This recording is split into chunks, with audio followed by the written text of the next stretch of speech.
evening. Welcome back to New Hampshire, the first in the nation primary state for our CNN Special Democratic Presidential Town Hall. I'm Anderson Cooper. For this evening, CNN partnered with the Institute of Politics at Harvard University to dive into the youth vote and with the New Hampshire Institute of Politics here at St. Anselm College in Manchester. The candidates are taking questions from students and young adults who say they plan to vote in their state's Democratic primary. You've already heard tonight from four of the top presidential candidates, Senators Amy Klobuchar, Elizabeth Warren, Bernie Sanders, Kamala Harris. Now it is Mayor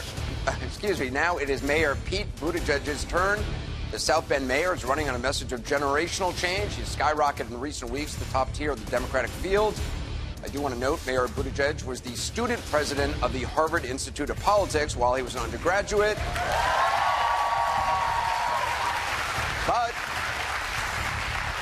But he had no role in organizing this event. Please welcome Mayor Pete Buttigieg.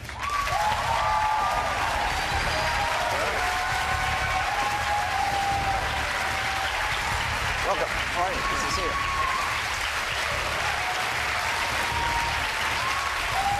Cool.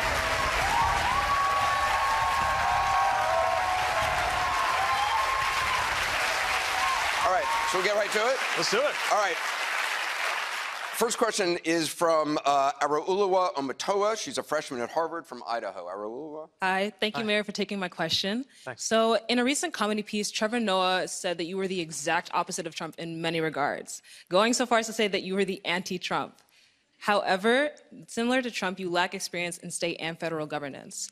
If elected, how would you use this lack of experience as an advantage? Well, first of all, in many ways, experience is my answer to the question of age. I get that my experience is not the most conventional for somebody running for president, but unlike this president, I have experience in government. As I often point out, I got not only more experience in government than the president, but more executive experience than the vice president, and more military experience than anybody who's come into that office since George H.W. Bush. I also think that, though, my life experience is relevant, too. Belonging to a generation that is going to be on the business end of so many of the decisions and, frankly, the lack of action that's happened on issues from climate to college affordability to making sure that we do something about the fiscal sustainability of this country. Look, everyone coming into that office brings the combination of life and professional experiences that they have, plus their values.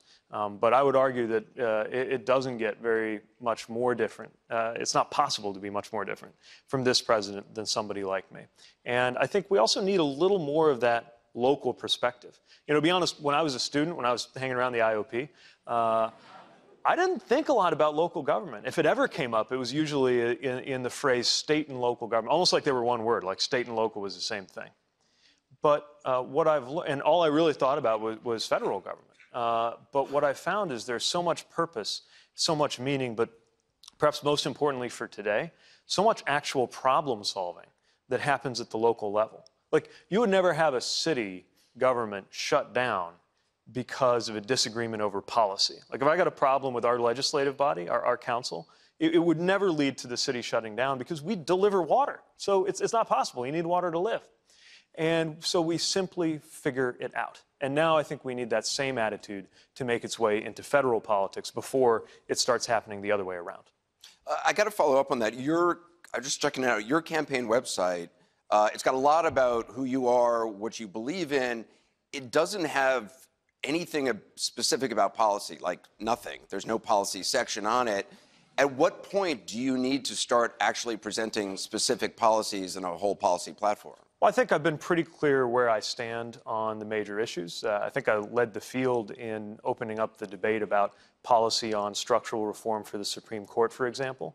I'd say I've been more specific than many in offering a pathway to get to a Medicare for all environment versus just saying we can make it happen.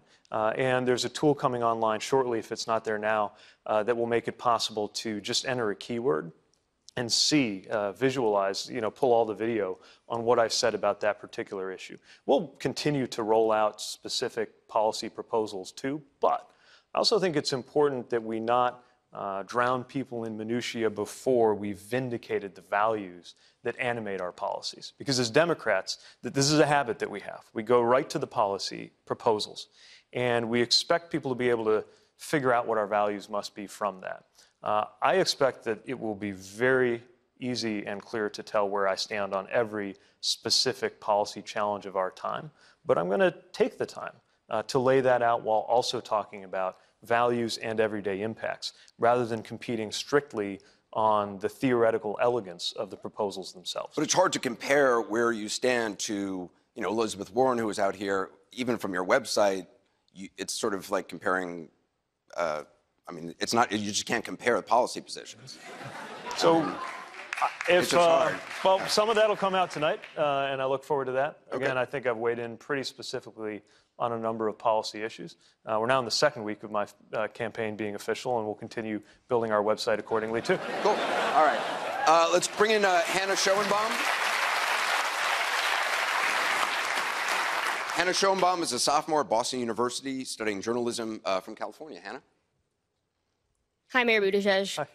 You've said in past interviews that you believe large corporations are the biggest challenge facing America. What specifically is your plan for addressing corporate control? If you believe that you'd like to break up these major corporations, what legislative action would you take to do so? Great. So there are several problems in our economy's relationship to our democracy right now. The biggest problem that I have with corporate America is the way that concentrations of wealth and corporate power have turned into concentrations of political power. And it's one of the reasons why I think we need to act quickly to establish as a matter of principle that corporations do not equal people and that money does not equal speech. Some have said that within the framework of the Constitution, you can't draw those boundaries, and that led to a decision that I think has been disastrous for our politics, which is the Citizens United decision. I don't believe that the Constitution says that, but if it does, if that's going to be the direction that our federal judiciary takes going forward, then I think it's necessary to formulate a constitutional amendment to clear this up once and for all. And I'm under no illusion that it's possible overnight to get that reform, but I think most Americans actually agree that we need to get money out of politics. Now, as you said, there's also issues with the sheer agglomeration of different business interests into single corporations.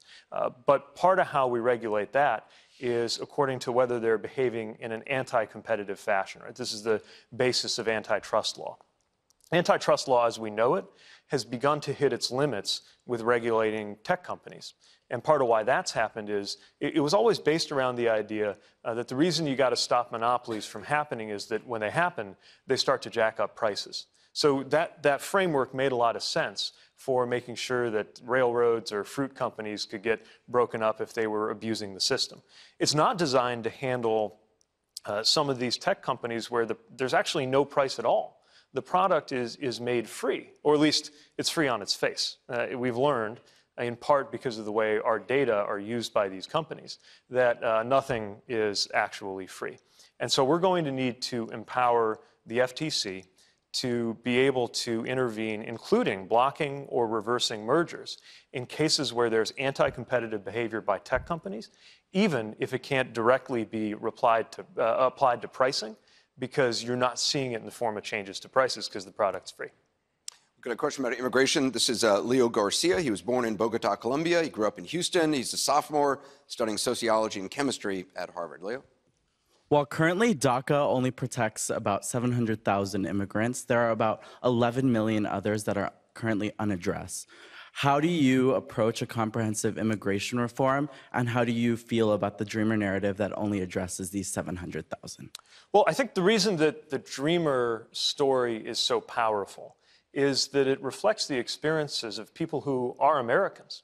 They're not U.S. citizens, but in many cases, this is the only country they can even remember because they came to this country through no choice of their own. And so I think it's one of the reasons why there's a broad U.S. consensus that we need to find a way to protect Dreamers. But as your question brings out, there are over 10 million people who are undocumented immigrants in this country who don't fall into that category. And the reality is we can't have comprehensive immigration reform that works unless it addresses the status for those 11 some million undocumented immigrants. So what we need to do is make sure there's a pathway to citizenship for them too. The things that's incredibly frustrating about this to me is that there's actually broadly an American consensus on what we're supposed to do about this. You know, leadership is supposed to be about taking issues that are very divisive and somehow finding a way to unify Americans around that. That's how a good president earns her or his paycheck. But right now, we have an issue where there's actually a pretty broad consensus, and it's been used to divide us. It's actually a remarkable feat of whatever the opposite of leadership is. And you can see it because there have been healthy compromises, bipartisan immigration reforms that have passed in one chamber, the House or the Senate in Washington, only to go die in the others. The last time we actually had a meaningful, full, comprehensive immigration reform was 1984, I think. It was authored by Ron Mazzoli, who I got to know when he was a fellow at the IOP. And back then, when I was an undergrad, we were talking about how has it possibly been this long since we've been able to tune this up. Now it's been just as long since then, or almost. So we know the outlines of a comprehensive immigration reform, a pathway to citizenship for undocumented people in this country, a level of protection for dreamers, a set of reforms to clear up the bureaucracy and the backlogs in the lawful immigration system, which is how my father, as an immigrant, came to this country and became a U.S. citizen, and reasonable measures on border security. We know what to do.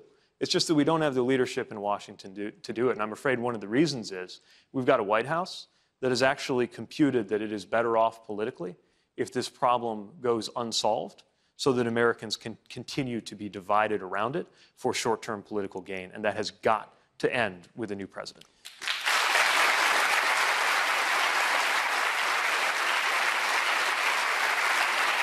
Let me just follow up on that. If Indiana allowed it, would you support South Bend being a sanctuary city? So one of the things I've noticed, because we were trying to figure out in South Bend what this meant when the Department of Justice was threatening mayors with withdrawing our JAG funds and grant funds for the police department based on whether we were a sanctuary city, they couldn't actually tell us what that means. I regard us as a welcoming city. Some conservative talk show hosts may say that makes us a sanctuary city. I don't know. Here's what we do in South Bend.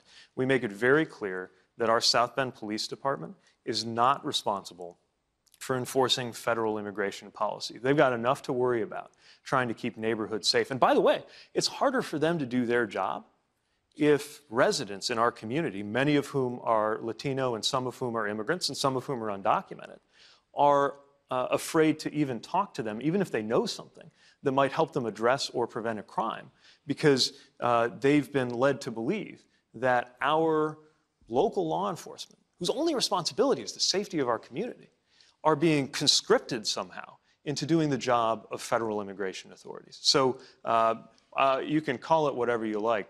That's our policy. We're a welcoming city, and I guess the president thinks America's full. We're not. I would be delighted to have more people. We have a population growth strategy in our city. Our city was built for 130,000 people, but we only have 100,000 because so many people left after the auto factories collapsed in the 60s. We got plenty of room for more residents and taxpayers who want to help fund the snow plowing and the firefighters that I got to have for 130,000 people's worth of city with only 100,000 people to pay for it. And let us not forget that in many respects, from property taxes to sales taxes, undocumented immigrants are taxpayers. And the truth is, in many respects, because they are not eligible for a lot of benefits, they are subsidizing the rest of us, which is just one more reason we got to get this sorted out. All right, we got another question?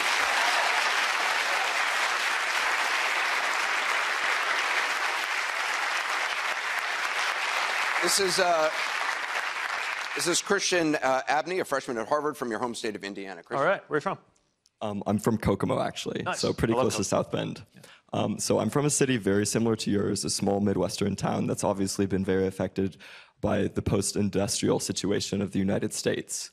In a 2017 interview with David Axelrod, you noted that NAFTA resulted in irreplaceable job losses across the Midwest.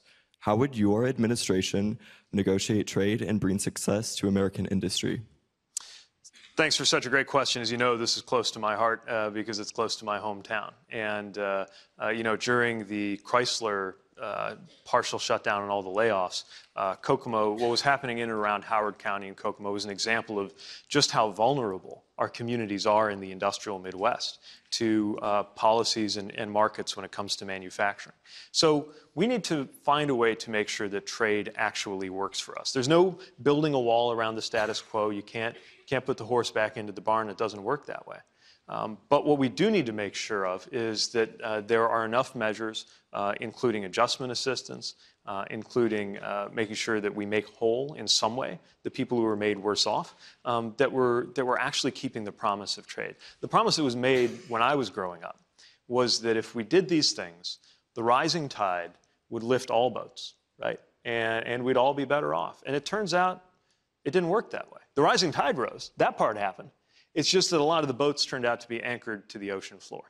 But we can make trade work for our communities. One of my favorite examples, actually, is a Union Auto Workers, UAW facility in St. Joseph County, where I live, that is making electric vehicles for a startup based in Silicon Valley, where the funds and a lot of the investment came from China. And before that, there was a 3-year contract where that facility was working for Mercedes. And they were making vehicles that are sold in the Asian market. So you got American Union Auto Workers making German cars going to Chinese customers. And we're sending our products, not our jobs, to Asia. That's how I want it to work. Now, just one other thing I want to mention. As much legitimate concern as there is about trade and making sure we have fair trade that works for us in communities like where you and I come from, we've got to be honest about the fact that for every job in manufacturing that has been lost as a consequence of trade, there's several more that have been lost as a result of technology and automation. And that's not going to change. That facility I was telling you about making electric vehicles, even though they're planning to make something on the order of 30 to 50,000 cars, does it with hundreds of workers, not thousands or tens of thousands, the way it used to work in the Studebaker days when South Bend was an automotive center. That part's not going to change. So manufacturing can continue to grow stronger in this country, but it's going to be less and less labor intensive, less and less human beings on the floor per dollar of output. And that's why we need policies that can get ahead of the economic shifts to come and recognize that our generation's not going to be able to count, as our parents' generation often did, on the idea of a single relationship with a single employer or a couple employers across the course of your entire career. Another question. This is from Kelsey Scott. She's a sophomore studying political science at the University of New Hampshire. Kelsey. Hi, Mayor. Hi. The school I attend, the University of New Hampshire, has one of the highest in-state tuition rates for public schools in the whole country. How would you work to ensure that these rates don't rise and make it so future students won't have to deal with such a financial burden? Thank you. This is kind of a personal issue for us because Jason and I live with 6-figure student debt.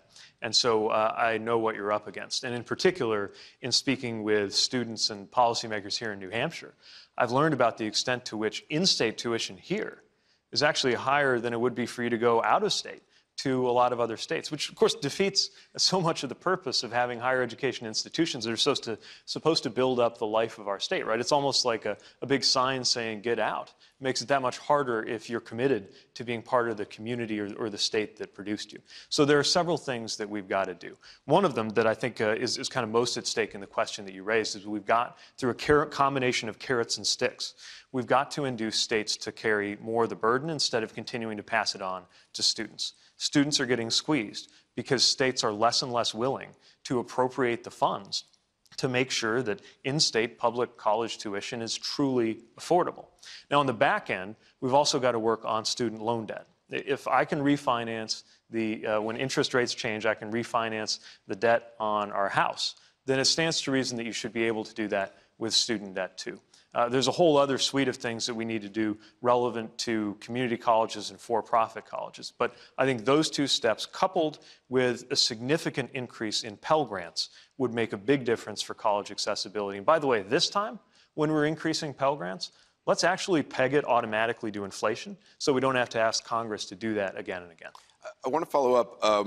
Elizabeth Warren today released a plan that would give loan relief to households making less than $250,000 with $50,000 in loan cancellation for families earning less than $100,000. Is that something you would support. The funding of it, she says, would come from a 2% tax above $50 million for 75,000 Americans. Yeah, I still want to do some math around it. I find it pretty appealing. I'm not as certain that I'm comfortable with people of that high in income participating until we have completed the transition to a more progressive tax code. Because I think if you're north of $200,000, maybe you're at the point where we could ask you to take care of that on yourself. But the theory of it, I think, makes a lot of sense. All right, we're going to take a quick break. We're going to have more with Mayor Buttigieg, CNN's special Democratic presidential town hall event. Stay right with us.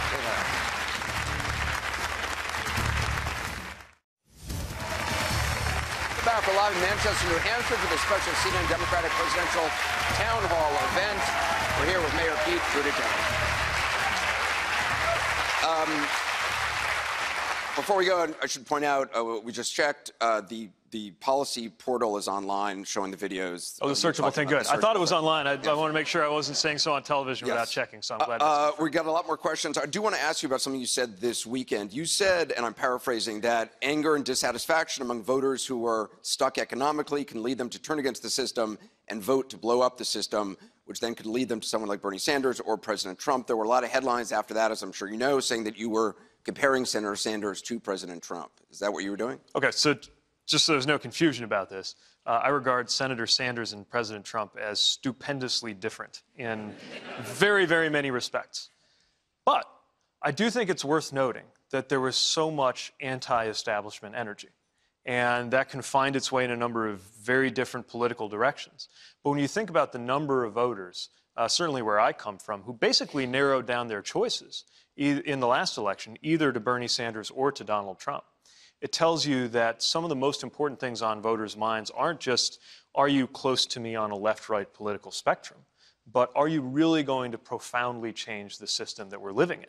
And I think the president, even though it was all, I don't know what I can say on cable, it was all untrue. You can say pretty much anything on cable. Okay, great. Well, it's bull, right? But there was this sense that I'm going to blow up the system. And I think this is really important to understand because we need to make sure we just strategically as a party, that we don't come to be viewed as the defenders of a system that is letting people down. And we wouldn't be here if the economic and political system hadn't failed people. The reality is, and this is not just in the United States, but in general, people are more susceptible to messages that revolve around hate. People are more susceptible to xenophobia and to racism when they feel out of touch with the political environment that they're in overall. And we'd better pay attention to that because as somebody who studied counter-radicalization abroad, I think we need to apply some of those messages at a moment when some of the supporters of this president are adopting more and more extreme positions. And as even mainstream Republicans start looking for some way out, if you're still on board with that now, it gives you almost nowhere else to go. And we've got to follow this and figure out a way. If somebody's voted Democratic again and again and again, right up until 2016, and then voted for Trump, I want to make sure that voter starts voting Democratic again. Are you saying the system doesn't need to be blown up? No, the system needs to be changed profoundly. I guess that's my point. We can't just nibble around the edges and expect people to be happy with us. Now, I've got a slightly different account than my competitors do about how best to do it. But the fundamental lesson is that our economic and political system has been letting people down, I would say, for my entire lifetime. And one of the reasons I believe that we're at this kind of tectonic moment, this once in every half century or so moment that really is a hinge point between eras in American history. I mean, as big as the moment when the New Deal came about, or the moment that I would argue we've been living through ever since when Reaganism kind of became ascendant in this country, that's come to an end. We're at the dawn of something new, and it could be really enlightened and really fantastic, and it could also be really ugly. And a lot of that's going to depend on what happens now, which is why I believe, as much as I care about replacing this president and winning this election, I think what's at stake right now is how to win not just an election, but an era.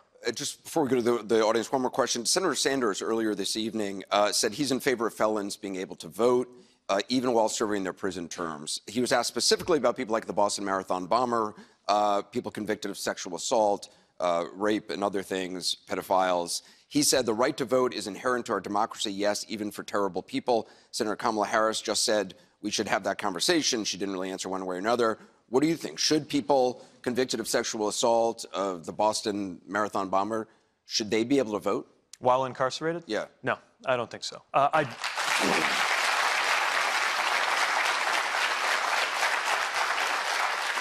do believe that when you are out, when you have served your sentence, then part of being restored to society is that you are part of the political life of this nation again. And one of the things that needs to be restored is your right to vote. As you know, some states and communities do it, some don't. I think we'd be a better country if everybody did it. And frankly, I think the motivations for preventing that kind of reenfranchisement in some cases have to do with one side of the aisle noticing that they politically benefit from that, and that's got some racial layers too. So that's one of many reasons that I believe that reenfranchisement upon release is important. But part of the punishment when you're convicted of a crime and you're incarcerated is you lose certain rights, you lose your freedom. And I think during that period, it does not make sense to have an exception for the right to vote. We have a question from...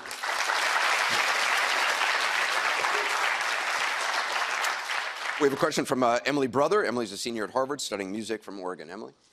Good evening, Mayor. Thank you for taking my question. In your autobiography, Shortest Way Home, you are proud of setting and achieving the goal of 1,000 vacant and abandoned houses bulldozed or repaired within 1,000 days, which had severe consequences for the communities of African Americans and Latinos in South Bend. Can you offer some insight into what you've since learned from the ramifications and criticisms of this project and how this would inform you in crafting national legislation? Sure. So first of all, let me explain how we got to that point. So South Bend, as I mentioned, lost about 30,000 people between the 1960s and the time that I was running for mayor. And when I was knocking on doors, especially when I was knocking on doors in minority and low-income neighborhoods, I didn't just say, hey, I'm Pete, you should vote for me, here's why I'm great. I also asked a lot of questions about what was going on, what was on voters' minds. What is the biggest thing you wish the city was doing for you? And the number one answer I heard citywide, but also an answer I heard in particular from people living in minority and low-income neighborhoods was do something about the vacant, boarded up, and collapsing houses around me. Because if you're a homeowner, and there were so many homeowners, especially in areas that had frankly been victimized by redlining over the years and were chronically low income, and we're now seeing these collapsing houses around them, it destroyed the value of those homeowners too, and it was eroding one of the sources of wealth that many of these low-income families had. And if you're not a homeowner, if you're a renter, then you're living in a neighborhood where often an abandoned house could be used as a headquarters for drug operations or other things that made you less safe.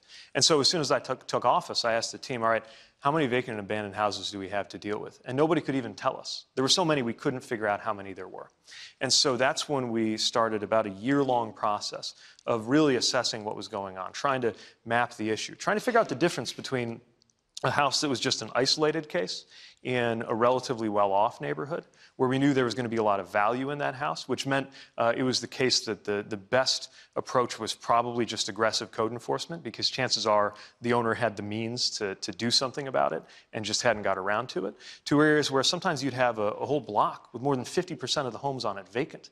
And there we needed to take action ourselves, especially because one of the things we were finding was that a lot of the landowners or the landlords had walked away from the houses years ago, or even cleverly figured out ways to disguise who owned the house. So like 123 Elm Street, we'd look up who owned it so we could hold them accountable, and it would be 123 Elm Street LLC, whose address was 123 Elm Street. In other words, there's no way to have accountability.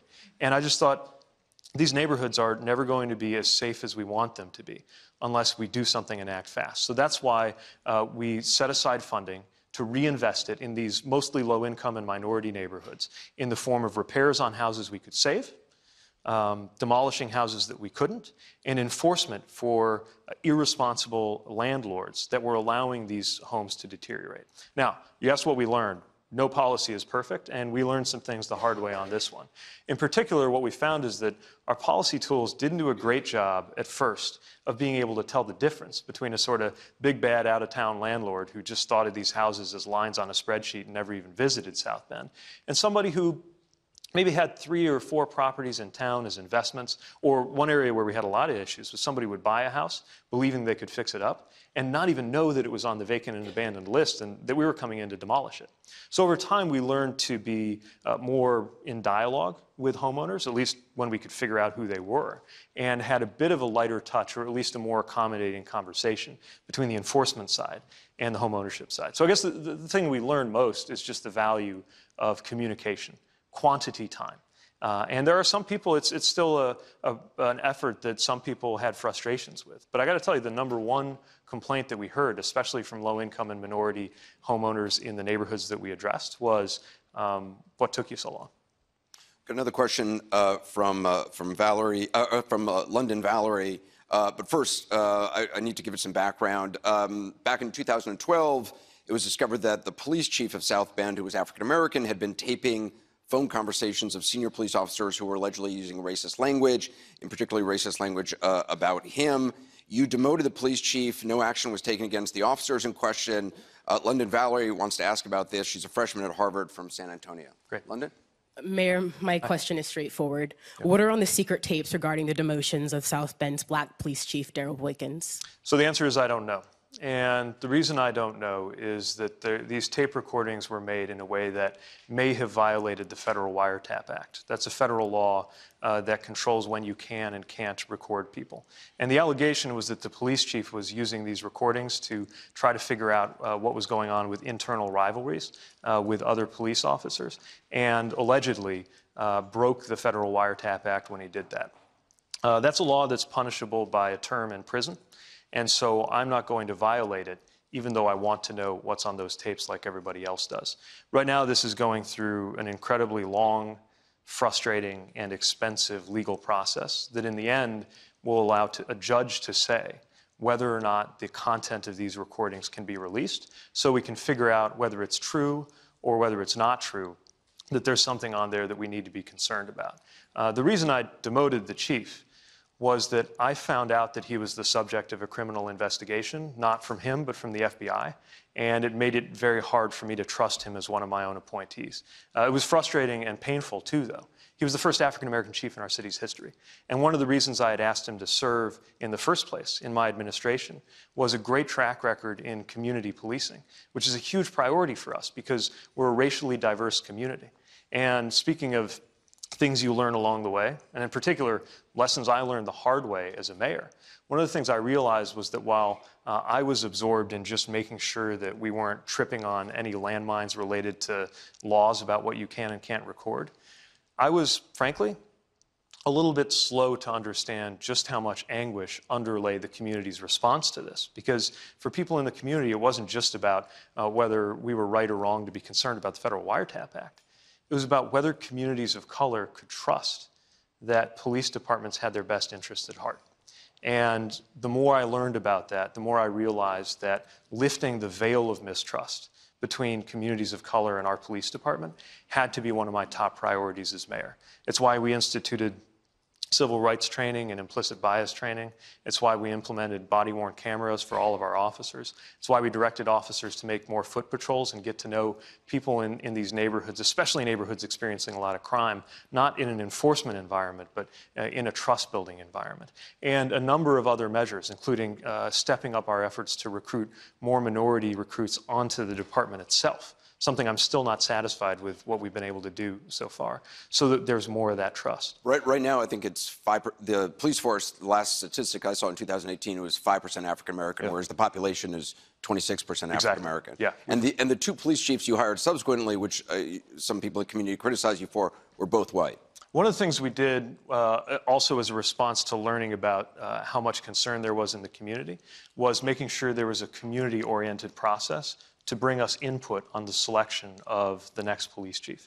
And I believe that we would not have been able to make those improvements without having very qualified, good people come on board. But these are the challenges, whether it's the relationship of communities of color to police departments, or homelessness, housing, poverty. These are some of the toughest challenges in our country right now, and frankly, they're not problems that you solve overnight.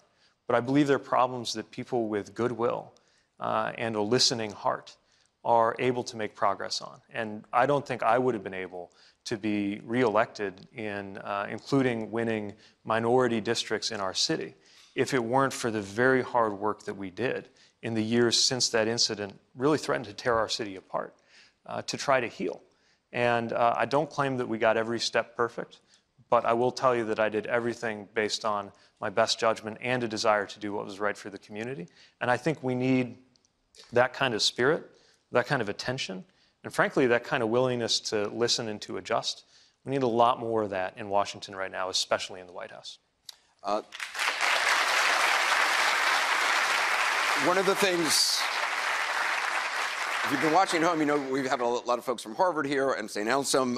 We've been working with the Harvard Institute of Politics. They have a youth poll out.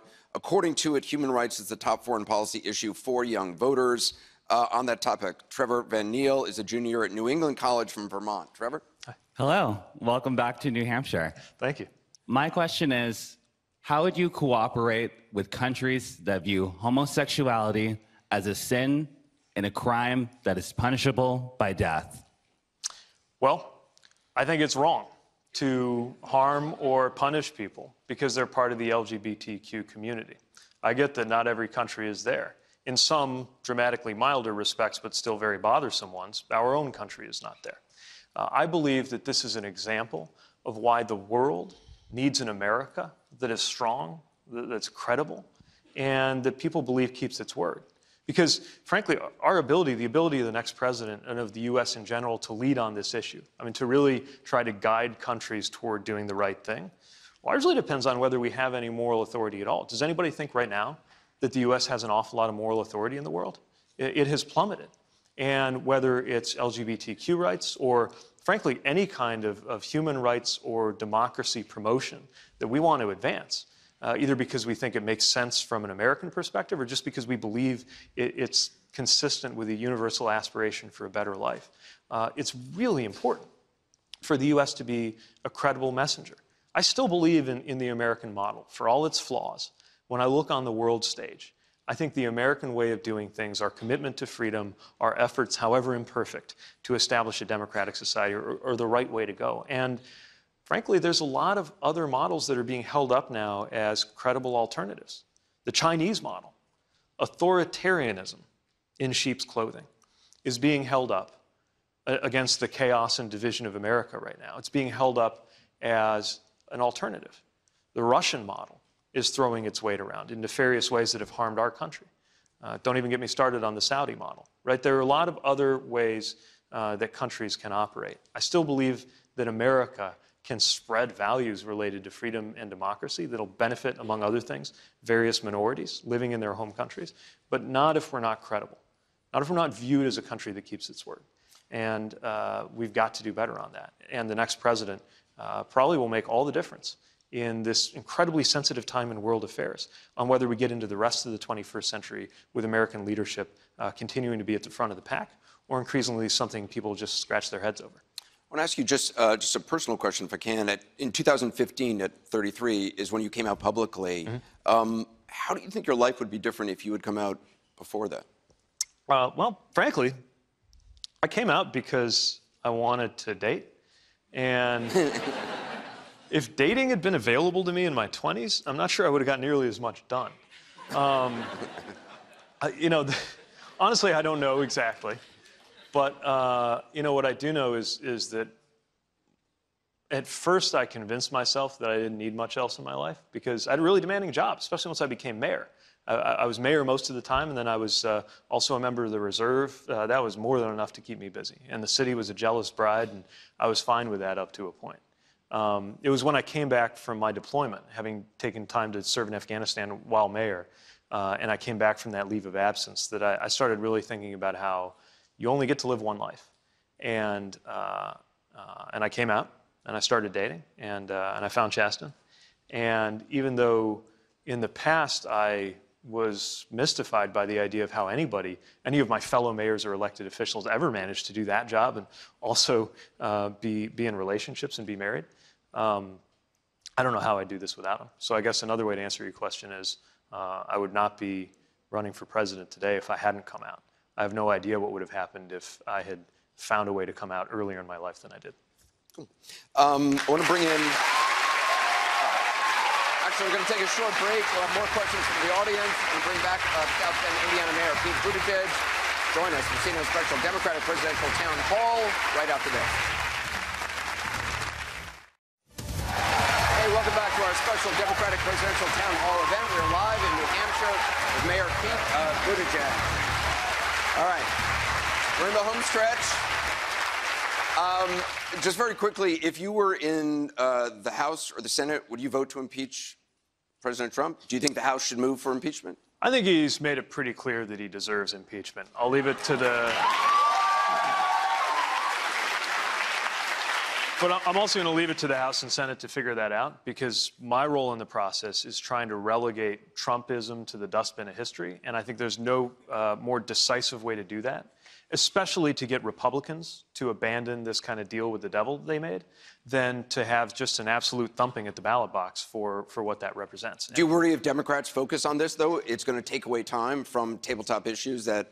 Well, again, the Congress is going to have to figure out how to do several things at once. But while we're making sure there is oversight and accountability, which there's got to be, we've also got to make sure we're talking about the things that most affect people in an immediate and concrete sense. Again, these are some of the reasons why a lot of voters where I come from are disaffected with the system entirely. And we can't, the more we're talking about him, if we're only talking about him, then folks at home feel like nobody's talking about them. And that's why, I mean, it's hard to look away from a horror show. That's just how it is.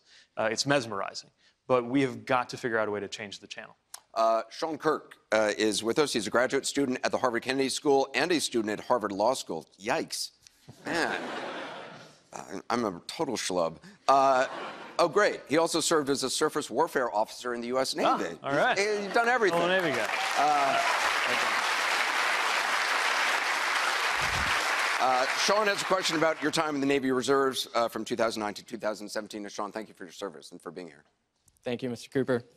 Mayor Buttigieg, did I pronounce it right? You did. Well okay, done. Awesome. It's that SWO training kicking in. Well done. So as a Navy veteran and reservist myself, I'm wondering how you reconcile your criticism of President Trump with your allegiance to our commander-in-chief. Have you ever had to temper what you say about the president because of your affiliation with the Navy Reserve?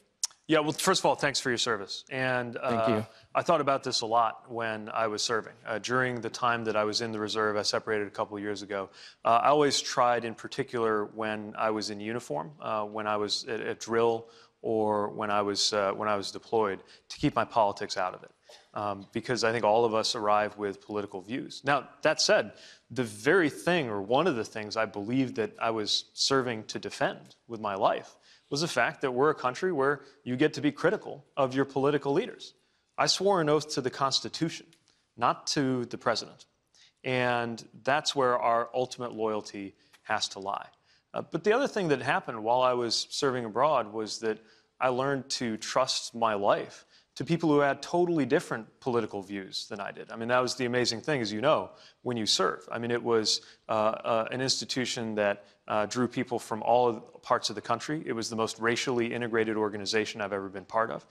And there were people getting into my vehicle who we couldn't agree on a single thing politically. Some people that the only thing we had in common was the fact of being American. And yet, knowing that we had a job to do, we learned to trust each other with our lives. Now, I believe you shouldn't have to go to war in order to have that kind of experience, which is why I believe America needs to create more opportunities for national service, in particular service year opportunities for people after they finish high school, so that in addition to the military, we build up things like City Year, things like AmeriCorps, other ways to be part of that fashioning of a common character at this moment when social media and our different bubbles have us increasingly just floating in our own little parts of this country. When for prior generations, it was military service that gave people with radically different backgrounds almost as a matter of course. Back when it was, for example, pretty much assumed if you graduated from an Ivy League institution that you would go into the military, not an exotic thing, right? We need to get to that without believing that the military is for everybody. And I think a good national service program could help us do just that.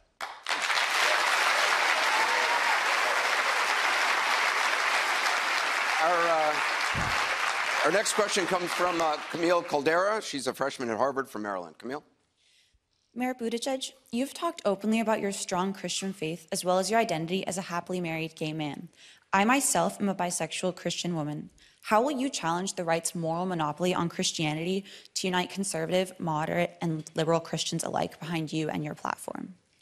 So, as you know, it can be challenging to be a person of faith who's also a part of the LGBTQ community.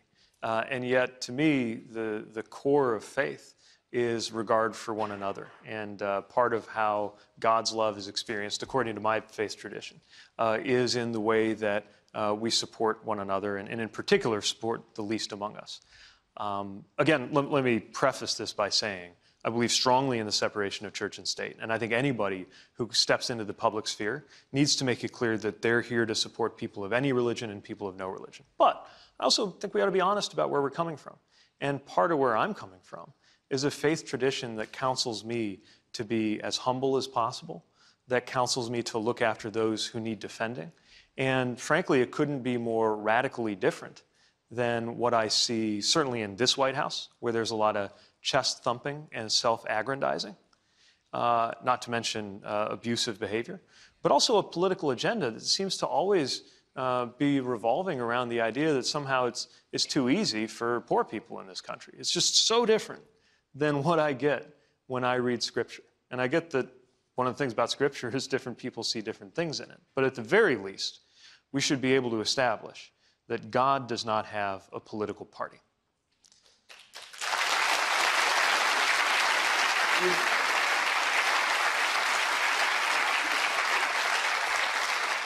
Just to follow up on that, you've gotten into kind of a back and forth, a public back and forth between Vice President Pence and yourself over the issue of discrimination against LGBTQ people and faith.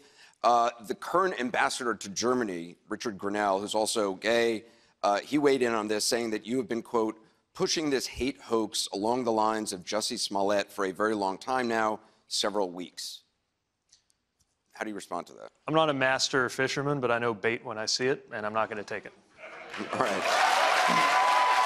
Our next question.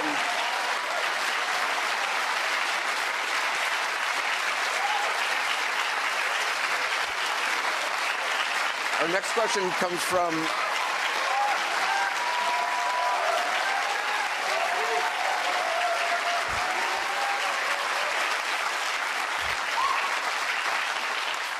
question comes from Pahua Cha. She's a graduate student at the Harvard Kennedy School and a fellow at the Harvard Center for Public Leadership from Oregon. Pahua?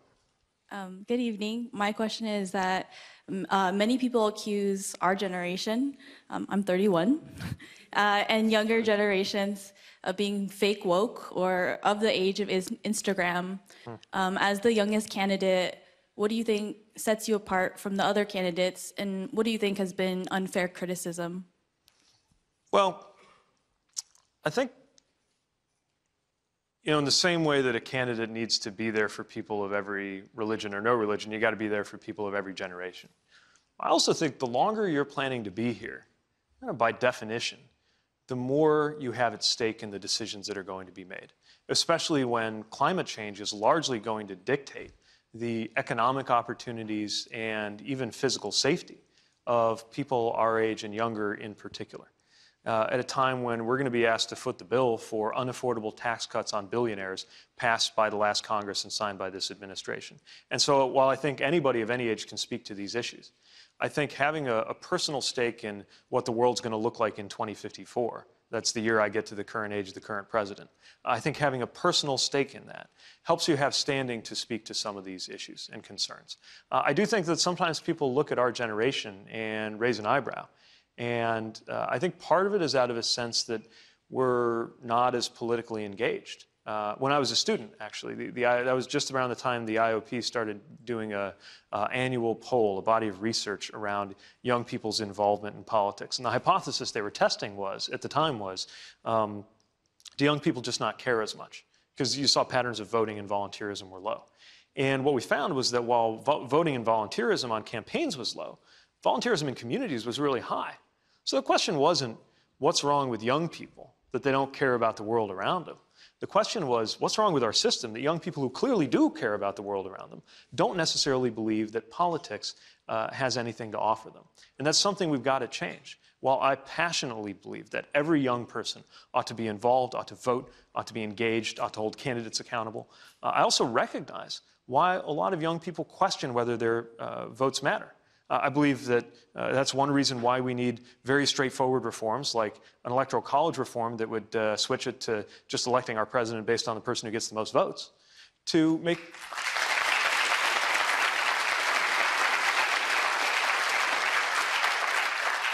making sure we do something about money in politics and redistricting. All these things we've talked about for years, they've always been important, but they've never been seen as urgent. And I think that that critique of young people, of thinking twice before we get involved in politics, in the short term, I hope to defeat that by getting more young people involved in politics. But in the long term, I hope to make our politics more inclusive so that young people never have to ask that question, does my voice matter? Mayor Pete Buttigieg. Thank you very much. Appreciate it. Mayor Pete Buttigieg, good luck. A huge thank you to our audience tonight. They've been with us here for the last 5 hours. An incredible night. We've never really done anything like this, so thank you all. We also want to thank the Institute of Politics at Harvard University and the New Hampshire Institute of Politics here at St. Anselm College for such an exciting next. Up next, my colleague Eric Hale is going to pick up our coverage of the special town hall event live from New York. Be right back.